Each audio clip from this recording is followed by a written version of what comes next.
Toda a Bíblia é comunicação de um Deus amor, de um Deus irmão.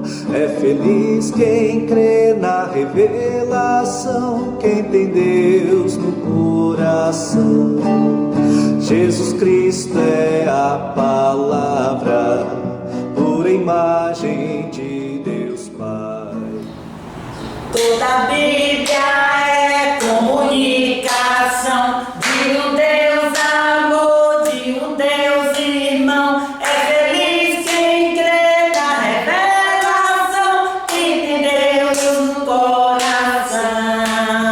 Toda a Bíblia é comunicação de um Deus amor, de um Deus irmão. É feliz quem crê na revelação, quem tem Deus no coração. Deus eterno e todo-poderoso, em nome do teu Filho nos reunimos mais uma semana, louvando, bendizendo, glorificando a ti, Senhor, como nosso Senhor e Rei, como nosso Deus, único caminho, única verdade, única vida. Mas também para pedir que o teu Espírito Santo venha a nos ajudar, Senhor, a refletir sobre esta aula que vai ser dada, preparando-nos para o mês de setembro, para o mês da Bíblia. Nós já te agradecemos, louvamos e bendizemos, porque estamos reunidos aqui em nome do Pai, e do Filho, e do Espírito Santo. Amém. Reunidos aqui, só para louvar o Senhor, só para louvar novamente aqui, em união,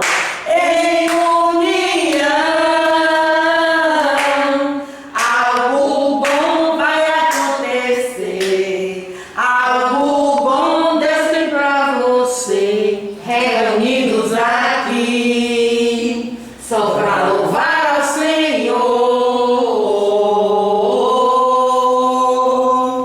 Deus amado, nós abrimos a tua santa palavra e a colocamos no nosso peito com um sinal de que nós desejamos tê-la no nosso coração.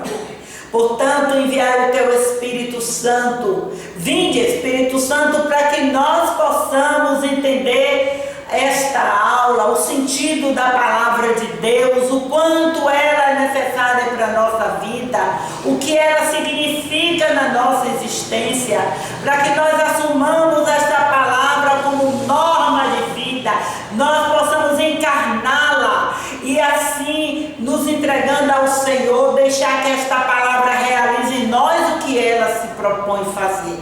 A ti toda a honra, toda a glória e todo o louvor, meu Senhor e meu Deus, pela presença do Espírito Santo em nós, que vai trazendo o dom do discernimento, o dom da escuta, o dom da compreensão, o dom do desejo de querer entender esta palavra santa, o dom de deixar-nos guiar por ela, o dom, Senhor, do entendimento, do discernimento. A ti toda a honra, toda a glória, todo louvor, toda exaltação, hoje e sempre. Amém. A Nossa Senhora nós nos dirigimos pedindo a sua intercessão.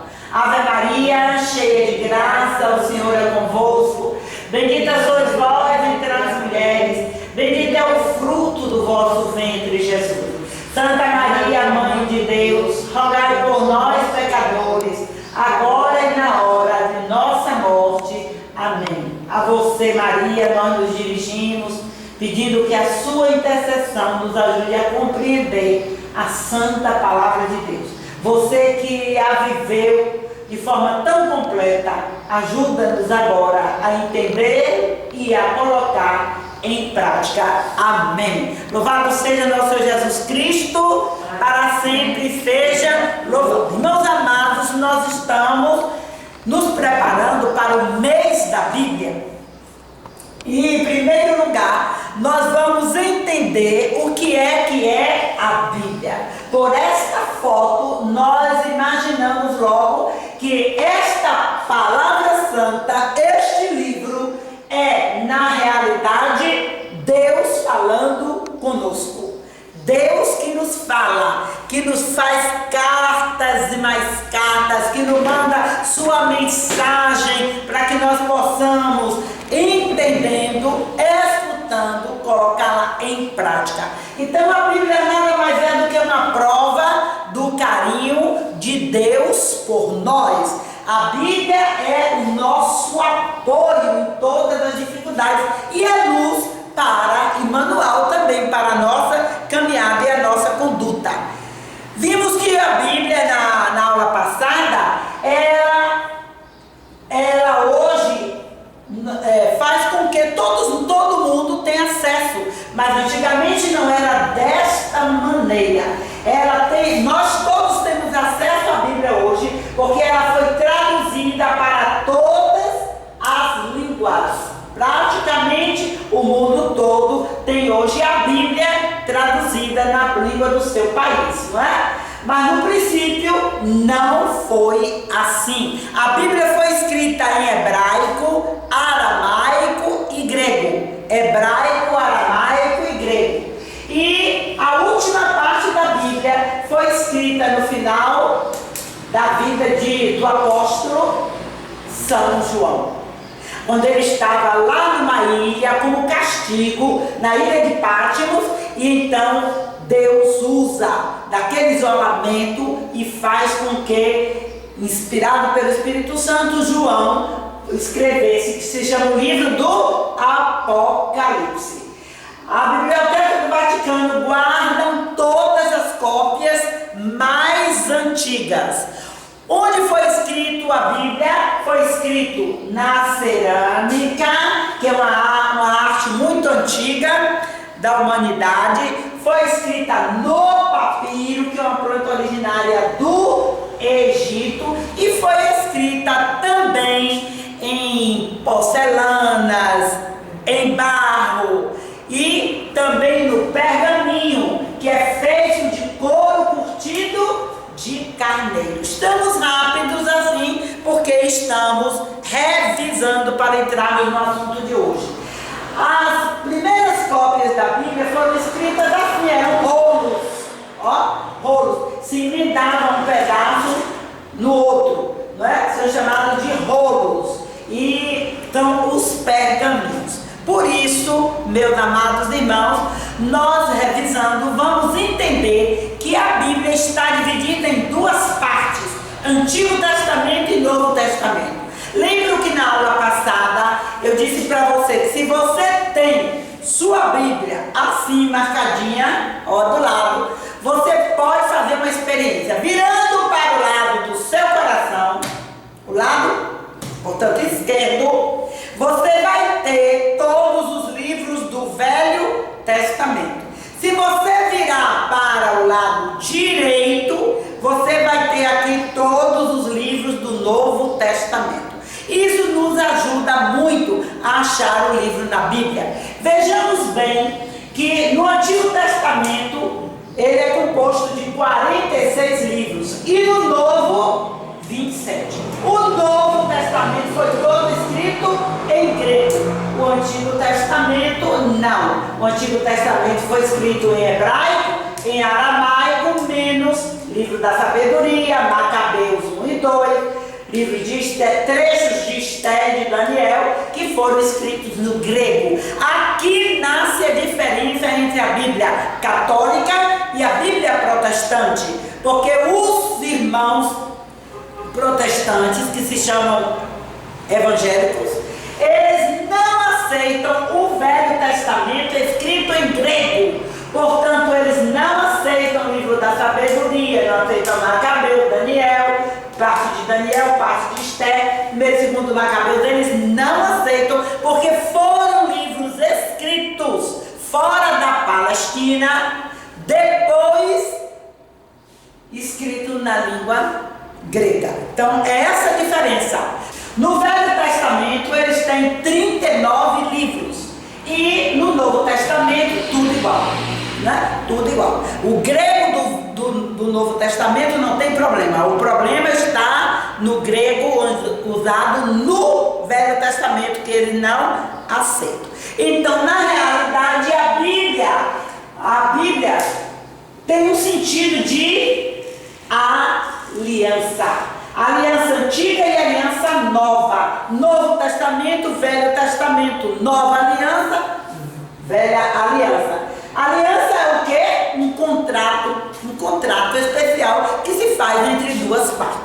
Então Deus conosco, é um pacto.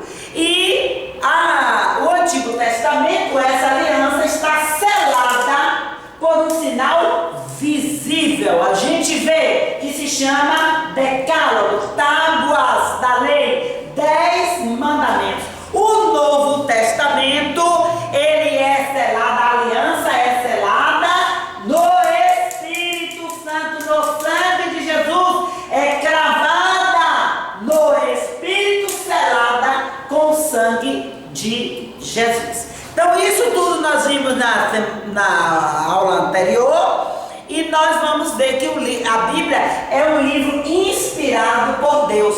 Inspirado, Deus não tem mão para escrever, então é inspirado por Deus. Quem escreveu? Os homens, vários homens. Além da inspiração, também se baseia na tradição oral e escrita, né? Oral e escrita do povo que viveu naquela época. Então nós vamos ver que a Bíblia, na realidade, toda a escritura é divinamente inspirada e proveitosa para quê? Para ensinar. Para quê? Para repreender. Para quê? Para corrigir, para instruir em justiça.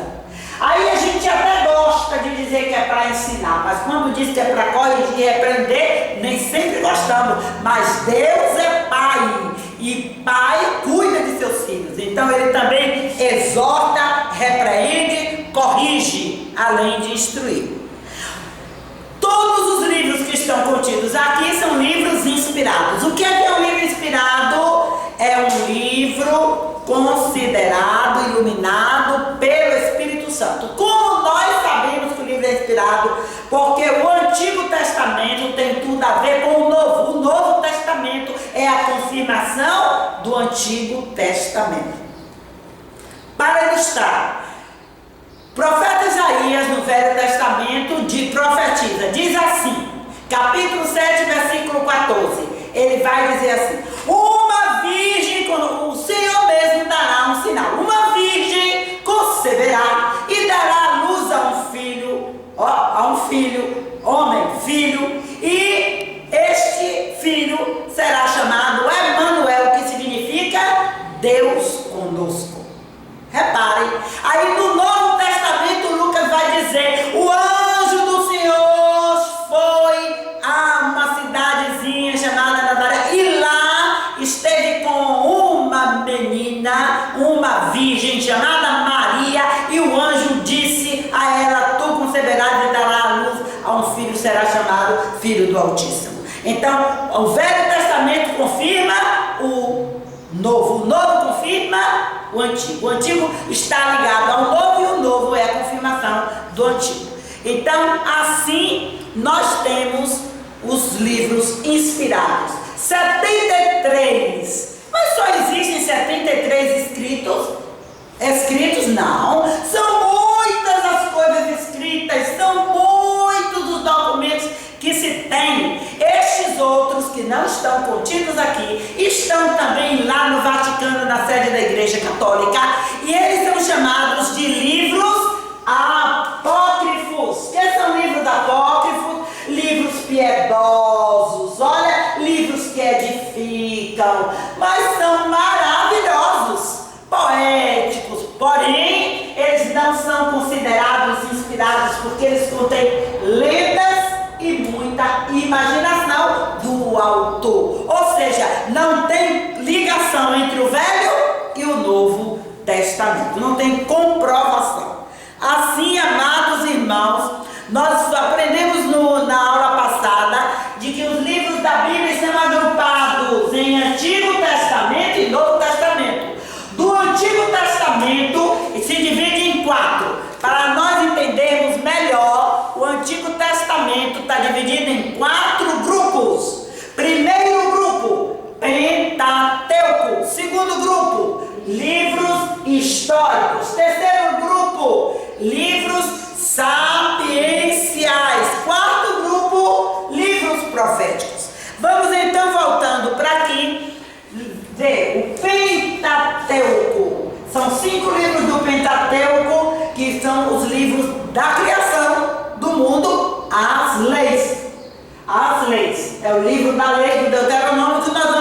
estudar este ano. Livros históricos que vão contar a história do povo de Deus. Livros sapienciais ou poéticos. São livros muito bonitos, em forma de poesia. E os livros proféticos que falam dos acontecimentos, que são confirmados pelo Novo Testamento. Então, profecias. O Novo Testamento também está dividido em 4 partes. Então, vamos ver quais são as partes do Novo Testamento. Primeira coisa, nós temos Evangelho.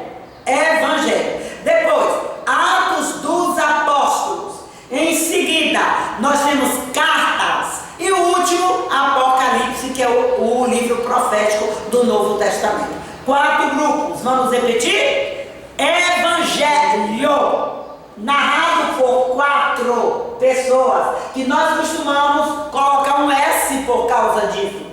Evangelho segundo Mateus, segundo Marcos, segundo Lucas, segundo João. 4 pessoas. Depois que nós temos o Evangelho, narrado por 4 pessoas, nós temos Atos dos Apóstolos. Atos dos Apóstolos é o livro que vai contar a origem da igreja. E depois disso nós temos as cartas. Cartas que são católicas ou cartas de São Paulo. A diferença de cartas de São Paulo para cartas católicas é que as católicas têm assim, carta de São Pedro. Primeira carta de São Pedro. Não diz para quem. Então, católica, porque a palavra católica significa universal. Então, para todos. Já as cartas de São Paulo, você vê assim, carta de São Paulo aos Efésios, carta de São Paulo aos Filipenses, carta de São Paulo aos Coríntios. Então tem um destinatário. Olhe lá os maiores escritores, escritos de Lucas. Lucas escreve um evangelho e vai escrever Atos dos Apóstolos. São Paulo escreve 13 cartas. 13 cartas. Hebreus era considerada como de Paulo, hoje já não se tem tanta certeza, já se coloca a parte sem dizer, sem denominar quem foi que escreveu. Cartas católicas, que escreveu Tiago, Pedro, João e Judas, que não é Iscariotes, cabe lembrar. Né? E João, que escreveu um evangelho, escreveu 3 cartas e escreveu o Apocalipse. Terminamos aqui. Jesus é o centro da Bíblia. Jesus é o centro do mundo. Jesus é o centro da história. Então vamos agora ver como é que nós podemos entender melhor este Jesus centro, esse Jesus ápice, esse Jesus que é o comando e o caminho e a verdade e a vida, e quem nos conduz, e quem nos divide, quem nos orienta e quem transforma a nossa vida.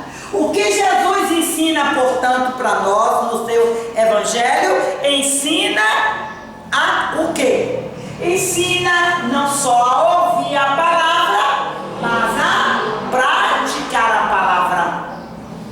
Nem todo aquele que diz Senhor, Senhor entrará no reino dos céus, mas aquele que praticar a palavra. Que Jesus, mestre, sua mãe e seus irmãos estão aí. Quem é que estão aí? Sua mãe e seus irmãos. O que é que Jesus diz? Minha mãe e meus irmãos é todo aquele que põe em prática, escuta e põe em prática a palavra de Deus. Então ele ensina não só ouvir, mas a praticar. E quem ouve e pratica se torna membro da família de Jesus.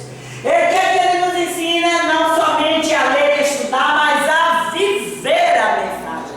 A viver a mensagem. Aí a gente entra com a leitura orante, que muito vai nos ajudar a detectar o que é que Deus está falando para nós, naquela parte que nós lemos, e consequentemente orarmos em cima disso e passarmos a viver. Quem ensina Jesus no seu evangelho, mesmo quem não sabe ler ou não escuta, pode seguir seus ensinamentos. Jesus encarnou em si a Bíblia. Ele é a palavra que o seu Pai nos mandou. Como nós ousamos dizer que Ele é a palavra? Porque no princípio, em Gênesis, está escrito que Deus, o Espírito Santo já existia, Deus Pai é o Criador e a palavra já existia, porque foi com a palavra que Deus fez o mundo. Haja luz, faça-se tal coisa, e tudo era feito com a palavra, poder da palavra. Lá no Novo Testamento, João vai dizer para nós no seu Evangelho: e a palavra se fez carne e habitou entre nós. Então Jesus é a palavra que o seu Pai nos enviou. Então escutemos e vamos seguindo a palavra que Deus nos deu. Os evangelistas, quando eles escrevem, portanto, o Evangelho, eles não pretendem escrever a biografia de Jesus. Jesus foi assim, foi dessa forma, tinha tais parentes, nasceu em tal lugar, andou por tal lugar, fez tal... Não é esse o interesse. O objetivo principal dos evangelistas é provar que em Jesus se cumpriram todas as profecias do Velho Testamento a respeito do Messias, que quando o homem peca, Deus promete logo a salvação. Primeiro expulsa, não é? Expulsa do paraíso, e depois, com o coração piedoso, vai ter compaixão, e aí ele promete a salvação. Por isso a preocupação dos evangelistas não é outra senão mostrar a divindade de Jesus e a sua missão na terra, a sua missão divina. O conteúdo principal da pregação de Jesus é o reino de Deus. Por isso, evangelho significa boa nova ou boa notícia. Vamos ver o primeiro evangelista, Mateus. Mateus é um nome escrito na língua hebraica, que significa dom de Deus. Você conhece algum Mateus na sua rua, na sua família?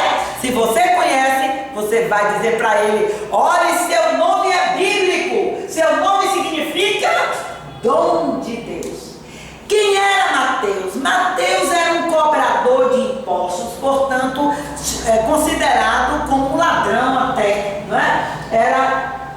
Cobrava impostos nesse lugar aqui, nessa cidade chamada Cafarnaum. Por isso era intitulado Mateus o Publicano.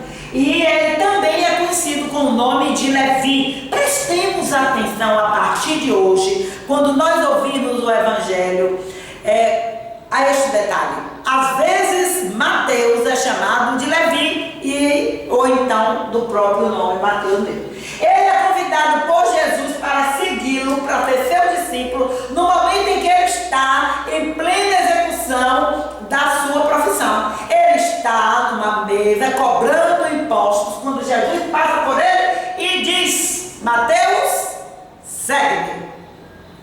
O Evangelho de Mateus é dirigido aos judeus convertidos, aqueles que se converteram, e quer mostrar o quê? Quer mostrar que Jesus de Nazaré é o herdeiro das promessas feitas por Deus a Davi. Portanto, Jesus é o Messias anunciado pelos profetas. Então, relembrando, Mateus é um nome hebraico, significa dom de Deus, e tinha como profissão um cobrador de impostos. Em que lugar? Em Cafarnaum. Era chamado Mateus o Publicano por causa disso. Também a Bíblia se refere a Mateus com o nome de Levi. E como é que ele segue Jesus?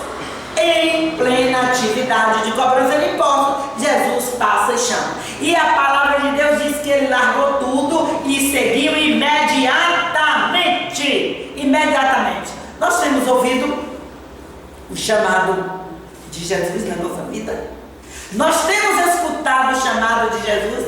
Nós temos também largado as coisas, as pessoas, os afazeres, para seguir este Senhor, o nosso Deus e Senhor.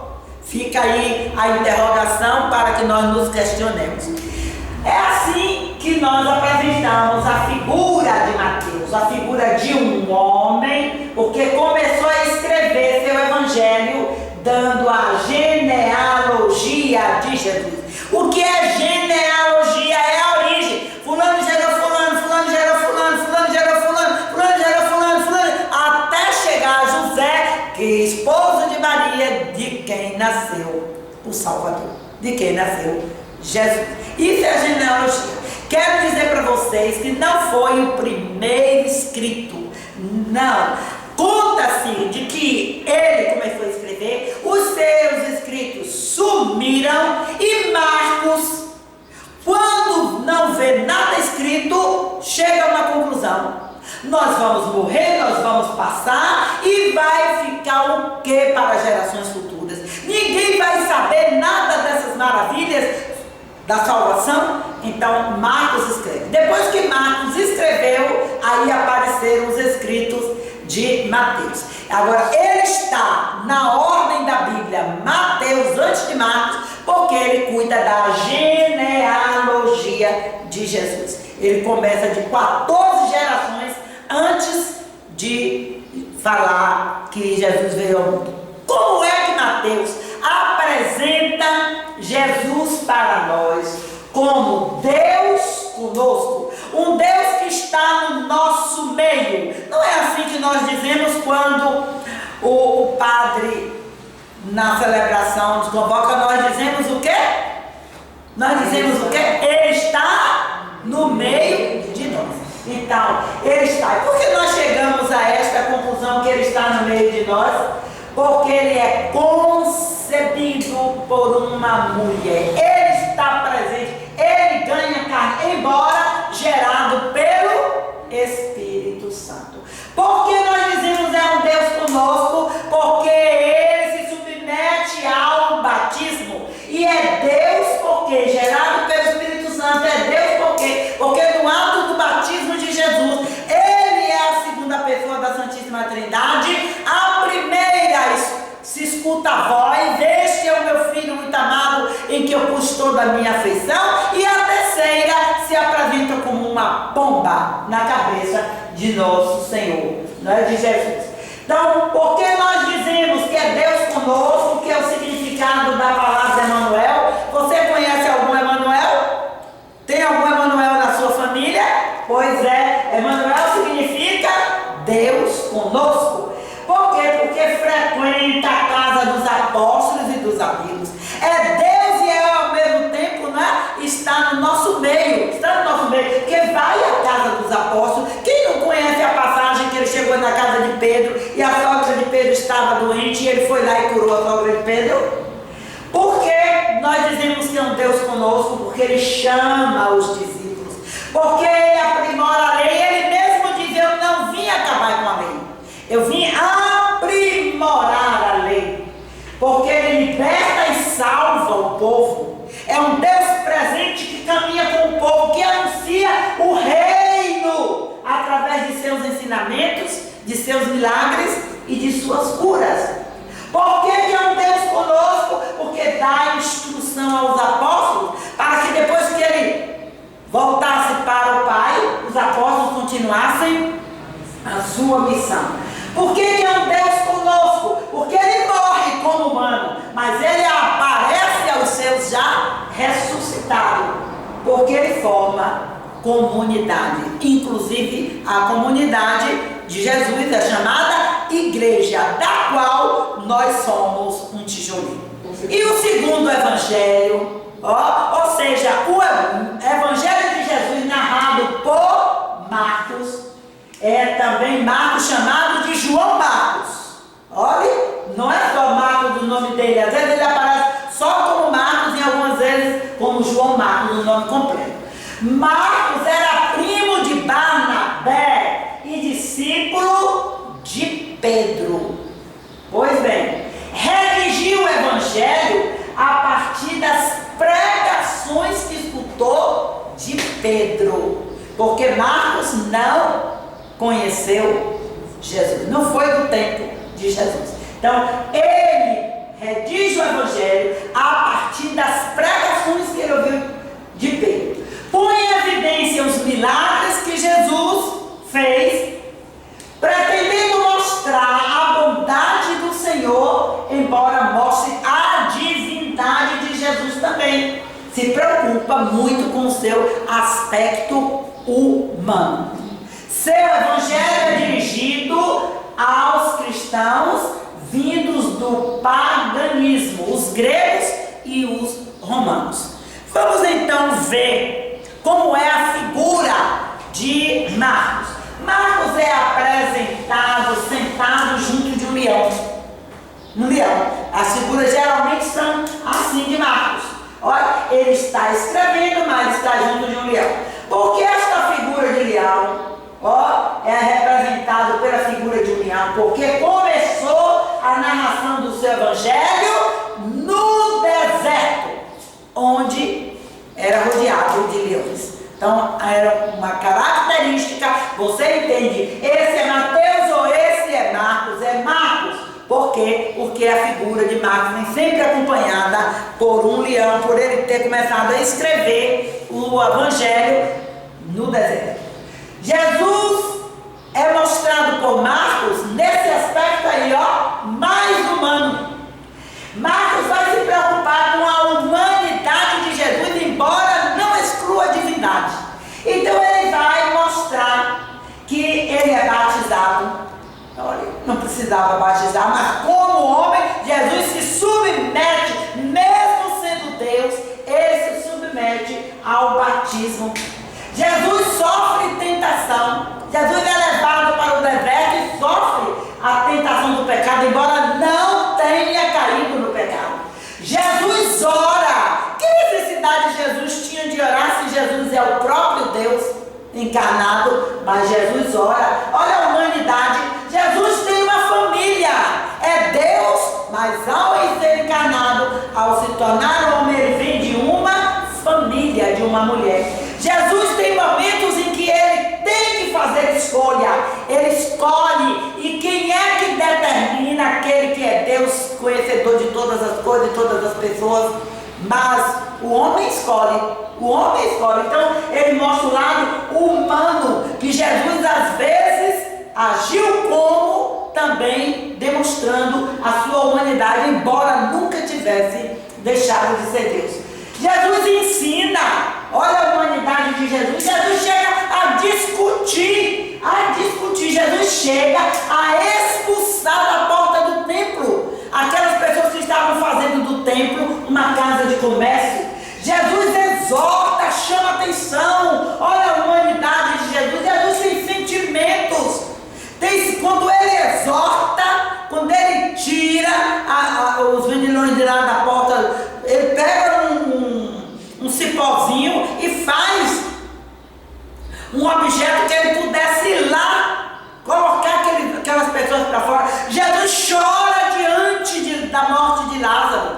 Jesus se coloca em oração, chega a suar sangue em Getsêmani antes de morrer. Então tem sentimentos. Jesus também teve vida social. Olha a humanidade de Jesus. Jesus foi para casamento, foi para a casa de Pedro. Jesus fez parte, das bodas de Caná, onde ele fez o primeiro milagre. Olha a humanidade de Jesus. Jesus sofre paixão e morre. Então, Marcos mostra o lado mais humano de Jesus. Vamos ver o terceiro evangelista. É Lucas. Lucas é nascido na Antioquia da Síria e a sua família era pagã. Ele se converteu por volta do ano 40. Estudou medicina, portanto era médico daquela época. Não foi discípulo de Jesus. Ele foi discípulo de Paulo. Ele seguiu Paulo e não Jesus. Lucas escreveu o evangelho como um historiador, lá mais ou menos pelo ano 67 depois de Cristo. Dirige seu evangelho a quem? Aos cristãos de origem pagã, aos gregos e romanos. O objetivo dos escritos de Lucas era o fortalecimento na fé. É o evangelista que mais fala do nascimento e da infância de Jesus, dá destaque à misericórdia de Deus. Portanto, o seu evangelho mostra mais a misericórdia, o Deus misericordioso. É assim que se retrata Lucas. Lucas tem sempre um touro junto à sua imagem. Um touro. Por que este touro se apresenta na imagem de Lucas? Por quê? Porque Lucas começa o evangelho falando do templo. E no templo eram imolados os bois. Por isso ele tem sempre um touro nas suas imagens, né? Começou a escrever o evangelho no templo. Como é que ele mostra então Jesus? Mostra o Jesus misericordioso. É um Jesus que lança de misericórdia sobre todos nós. Jesus que acolhe, não faz acepção de pessoas. É um Jesus que ressalta a pessoa de Maria. Evangelho de Jesus como misericordioso que se volta para a mulher. Ele vem de uma mulher sem pecado. Mas os outros evangelistas não ressaltam a pessoa de Maria, de Nossa Senhora. É o evangelho da alegria, um Deus acolhedor, um Deus alegre, um Deus que ama, um Deus que é bondade, que dá salvação para todos. Portanto, Lucas apresenta que a misericórdia de Deus é a salvação universal. Valoriza as mulheres. Lucas valoriza as mulheres como nenhum outro evangelista. E fala da infância de Jesus. Este então é Lucas, a apresentação do evangelho segundo Lucas. E João? Quem é João? João é filho de Zebedeu e Salomé. Era pescador no mar da Galileia, por onde Jesus passou. E aí chamou João para ser apóstolo, juntamente com o irmão. O irmão de João chama-se Tiago. Olha que interessante. E eles dois largaram as redes imediatamente e seguiram a Jesus. Era o mais jovem de todos os apóstolos, de todos os discípulos. É por isso que, por ele ser tão dedicado, tão amável, tão jovem, era de certa forma um pouco também dengoso. E Jesus trata como discípulo amado. Começou a seguir Jesus tão jovenzinho, com 19 anos. Foi, portanto, testemunha da missão de Jesus. Quero aproveitar aqui, só para não esquecer depois, de dizer para vocês, nós temos 4 evangelistas. 2 conheceram Jesus e foram apóstolos, 2 não conheceram. Quem são os que conheceram? O primeiro que nós falamos, Mateus, que foi chamado por Jesus de cobrador de impostos, e agora João, que lançava as redes com seu irmão Tiago, e Jesus passa e chama. Os outros 2, Marcos e Lucas, não conheceram Jesus pessoalmente. Como é que vai João tratar no seu evangelho? Fala da vida eterna como uma realidade já presente, que começa aqui e agora na pessoa de Jesus. João escreve para quem? Não foram para os pagãos, ele escreveu para os cristãos. E a sua preocupação era mostrar a divindade. Então vamos lembrar, antes de passar adiante. Mateus mostrou o que para nós? Mostra o que no evangelho dele? O que é que ele mostra? Ele mostra um Deus Emanuel, um Deus que está conosco. Conosco. Em Marcos vai mostrar o que? Marcos vai mostrar o lado mais humano, sem esquecer a divindade. Lucas vai mostrar o que no seu evangelho? Um Jesus misericordioso. Um Jesus que não faz acepção de pessoas. Um Jesus que está pronto sempre atento às nossas necessidades. Que nos ama a ponto de se deixar morrer na cruz.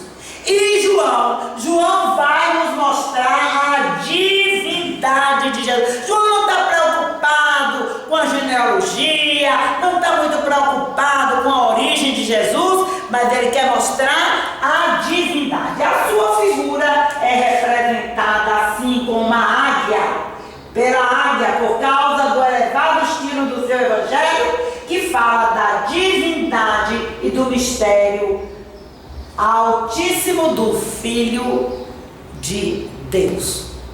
E ele então vai apresentar a divindade de Jesus. Jesus vai dizer, através de João: eu sou a porta por onde as ovelhas passam. Vai dizer: eu sou a vida. Vai nos ensinar: eu sou a videira e vós os ramos. Vai nos ensinar: eu sou o pão vivo descido dos céus. Os vossos pais, olha, comeram o maná, mas nós hoje vamos ter a grandeza, a maravilha, a boa notícia, a presença do pão vivo descido do céu. Jesus vai ser apresentado por João como: eu sou a água viva, a água que purifica. Eu sou o sal da terra, sou eu que dou gosto à terra.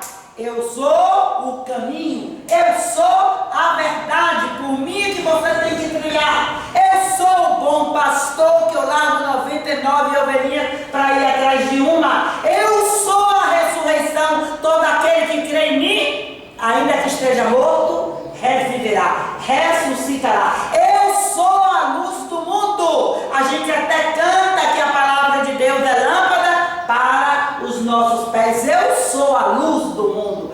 Eu e o Pai somos um. Quem me vê o Pai. Que maravilha a gente estudar o Evangelho de Jesus Cristo, narrado por quatro ângulos, por 4 pessoas diferentes, cada uma nos mostrando uma faceta, uma parte de como eles veem, de como eles receberam a inspiração do Espírito Santo para descrever a pessoa de Jesus. Depois do Evangelho nós vamos ter Atos dos Apóstolos. Para que a gente possa entender este livro, apóstolos são os 12 discípulos primeiros escolhidos por Jesus. Atos significa o comportamento, a conduta desses apóstolos, e que para que eles pudessem seguir a missão de Jesus, foi concedida a eles o Espírito Santo. Um dia, quando estavam reunidos, eis que um vento impetuoso entrou naquele lugar, e naquele sopro do vento apareceram chamas na cabeça dos apóstolos, e eles, cheios do Espírito Santo, agora puderam assumir a missão que Jesus confiou a eles. Então, Atos vai contar a origem, como é que aconteceram as primeiras comunidades, surgiram as primeiras comunidades cristãs, as primeiras comunidades da igreja. Mostra as lutas e as dificuldades que as igrejas tiveram nos primeiros anos, quando não se tinha nem sequer um templo. Vai destacar logo de início a pregação e o testemunho dos apóstolos sobre a ressurreição de Jesus. Vai falar para nós da conversão de Paulo e vai focalizar a evangelização e o trabalho de Paulo e de Pedro. Paulo escreve, portanto, cartas. E as cartas de Paulo, como eu disse no início, elas são direcionadas ou a uma comunidade ou a uma pessoa. Aqui está Paulo escrevendo. Algumas cartas foram escritas no cativeiro, na prisão.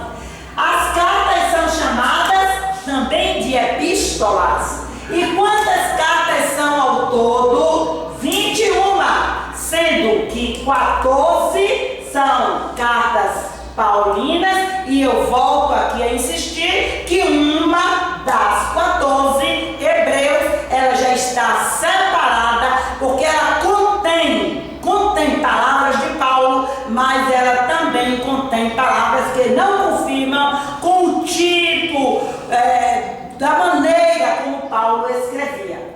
E as 7 últimas são chamadas de epístolas católicas. Epístolas católicas porque são direcionadas a todo mundo. Cartas paulinas. A primeira carta que nós vamos ver são cartas de São Paulo dirigida aos romanos. A comunidade cristã de Roma, no ano 57 depois de Cristo. Vai falar o quê? Das consequências do pecado e que o homem é salvo pela fé em Jesus, por pura misericórdia de Deus. Carta aos Coríntios. Ele faz as viagens e ele depois escreve 2 cartas. A primeira carta aos Coríntios, ele escreveu lá em Éfeso. Escreveu aos cristãos da cidade de Corinto, no ano 55 depois de Cristo. Para quê? Para corrigi-los. Para quê? Para repreendê-los quanto aos abusos e disputas que surgiram na comunidade que Paulo havia criado. Então, o que é que ele vai pregar na primeira carta aos Coríntios? A humildade inspirada na cruz de Jesus. Aquele que foi humilde até deixar morrer na cruz e recomenda a caridade entre eles. A segunda carta que ele faz aos Coríntios, ele faz 6 meses depois que ele escreveu a primeira, ele escreve a segunda carta. O que é o resumo desta carta? Ele manifesta suas tribulações, mas também suas esperanças.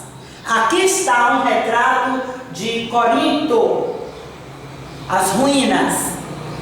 Paulo anunciando a palavra de Deus ao povo. Depois ele vai escrever a carta aos Gálatas. Escreveu essa carta aos Gálatas quando, no ano 48, ou até não tem uma data fixa, 56 depois de Cristo, há uma comunidade da Galácia. Ou para quê? Para resolver problemas surgidos por causa dos judeus que tinham se convertido, que quiseram impor sua lei judaica aos cristãos. Eles se converteram, mas queriam que os cristãos também, né, seguissem as leis deles. Então eles vieram do paganismo dos cristãos, eles queriam impor. Depois Paulo faz uma carta aos Efésios. Escreveu quando estava preso em Roma, nos anos 61 a 63 depois de Cristo. Que ele é o foco, o resumo dessa carta. Ele recomenda a unidade entre os cristãos. Paulo vai escrever aos Colossenses. E aos Colossenses ele vai falar do mistério de Cristo e da igreja e acrescenta uma série de conselhos morais aos cristãos que vivem uma vida nova em Jesus Cristo. Depois vai escrever aos Tessalonicenses. São 2 cartas. A primeira é a carta mais antiga que São Paulo fez aos Tessalonicenses. Embora comece com Romanos, mas a Tessalonicenses foi a carta mais antiga. Foi escrita por volta do ano 50. Fala da alegria que sente ao saber da felicidade deles e de poder contar com seu progresso espiritual. A segunda carta aos Tessalonicenses, Paulo vai advertir aos fiéis a respeito das falsas ideias sobre a volta gloriosa de Jesus. Quando Jesus vai, ele diz: é preciso que eu volte para o Pai, porque se eu não voltar, o outro paráclito não virá. Mas eu voltarei, eu vou para o Pai, mas eu voltarei a vós. E aí começaram a surgir muitas versões a respeito da volta gloriosa de Jesus. E então Paulo escreve sua segunda carta com esse objetivo de esclarecer. Carta de São Paulo aos Filipenses. Também Paulo estava preso quando escreveu esta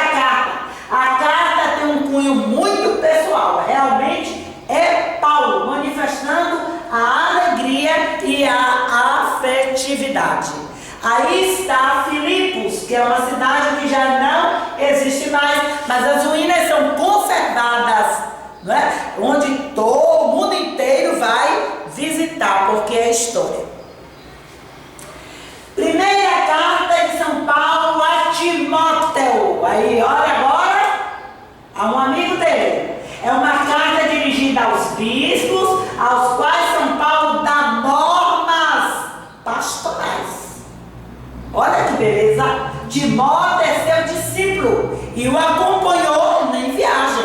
Agora ele escreve a Timóteo, dando orientação aos bispos. Na segunda carta de São Paulo a Timóteo, São Paulo dá normas de vida para os homens, normas de vida para as mulheres, normas de vida para os diáconos e para os bispos.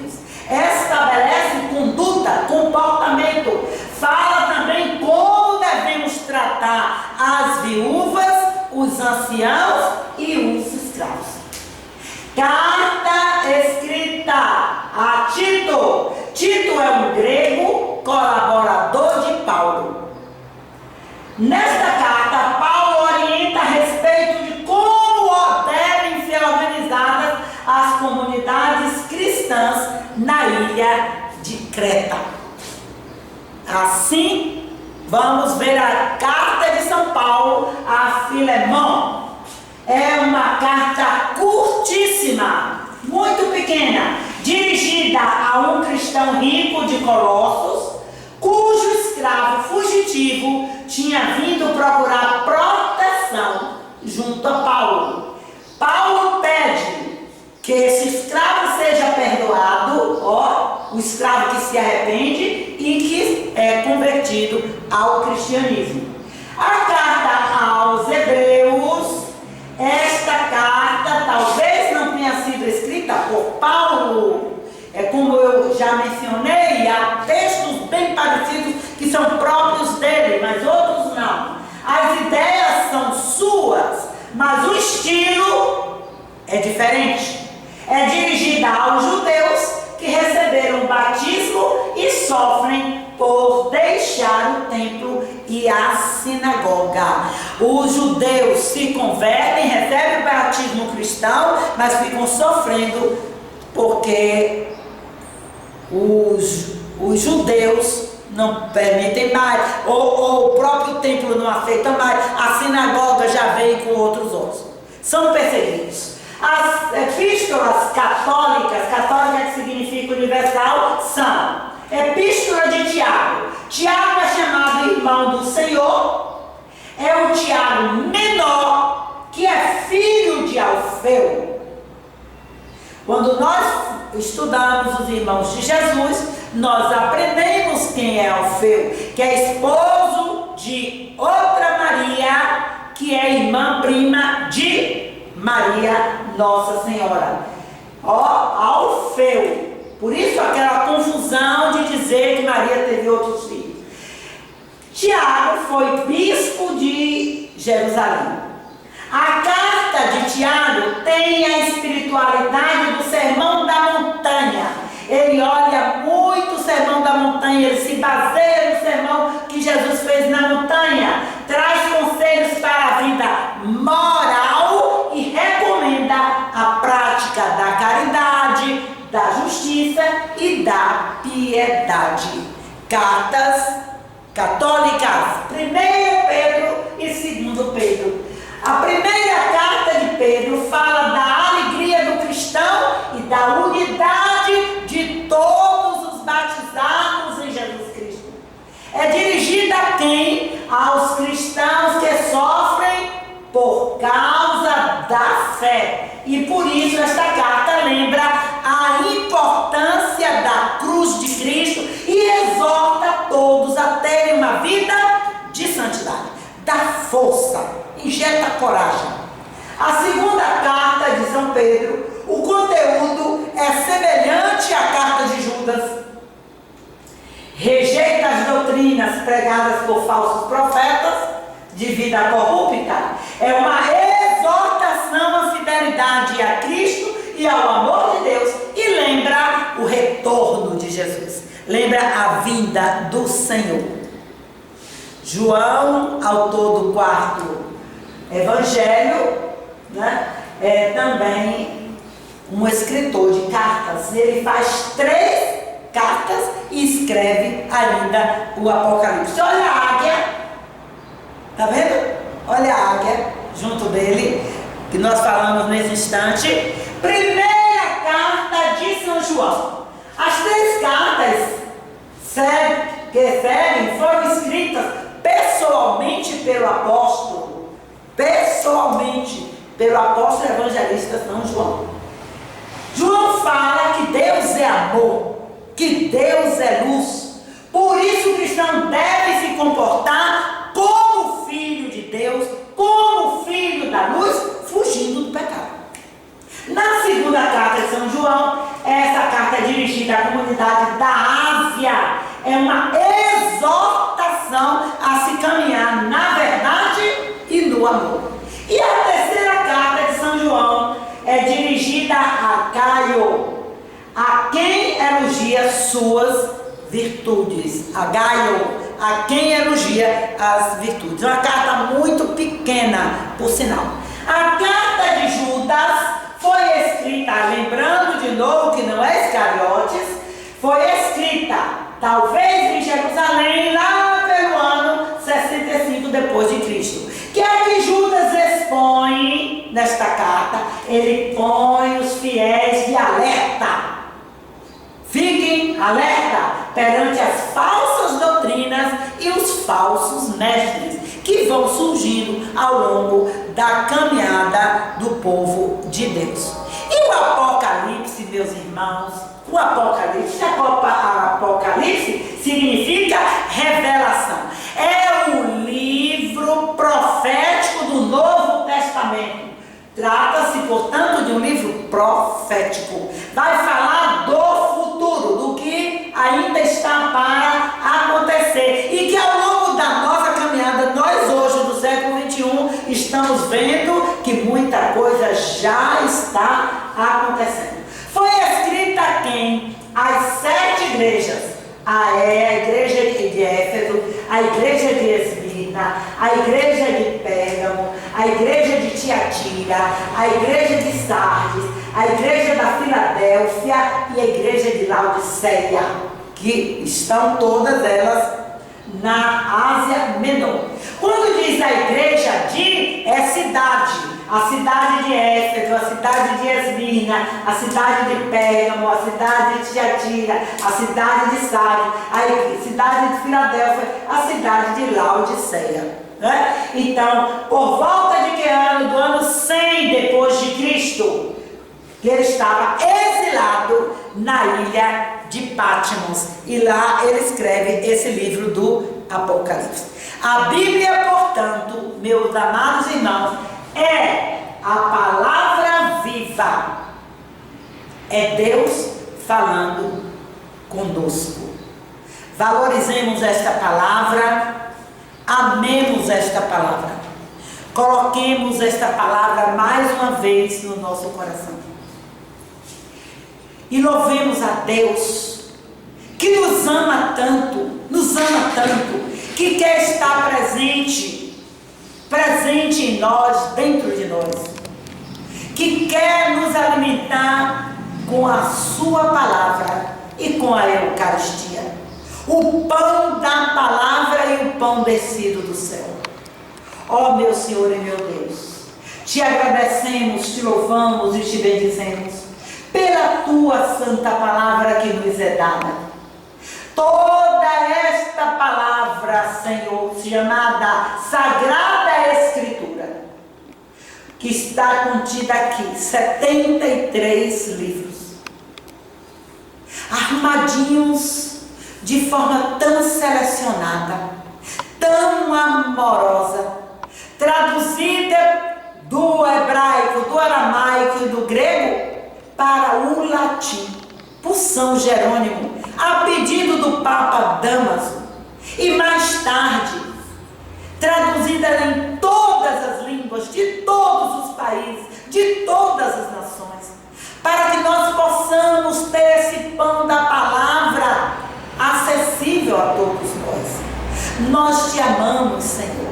Que maravilha é olharmos a tua santa palavra e poder te amar nela, armada de uma maneira tão bonita, tão eficiente, tão organizada, onde nós encontramos um número grande que se chama capítulo e os números pequenininhos chamados de versículos. Oh Senhor, muito obrigada. Louvor e glória a ti, Senhor. Louvor e glória a Ti, pela Tua sabedoria, pelo poder do Teu Espírito Santo, pela Tua inspiração em tantos homens, para que escrevessem sobre a Tua pessoa, sobre os Teus planos, sobre a Tua salvação, sobre a nossa redenção e a garantia de que um dia vamos estar na glória eterna contigo, a garantia da nossa ressurreição. Muito obrigada, Senhor, por essa santa palavra. Muito obrigada. Nós te amamos no pão da Eucaristia, mas nós te amamos também no pão da palavra. Louvado e exaltado sejas, meu Senhor e meu Deus, hoje e sempre. Amém. Tua palavra é lâmpada para os meus pés, Senhor.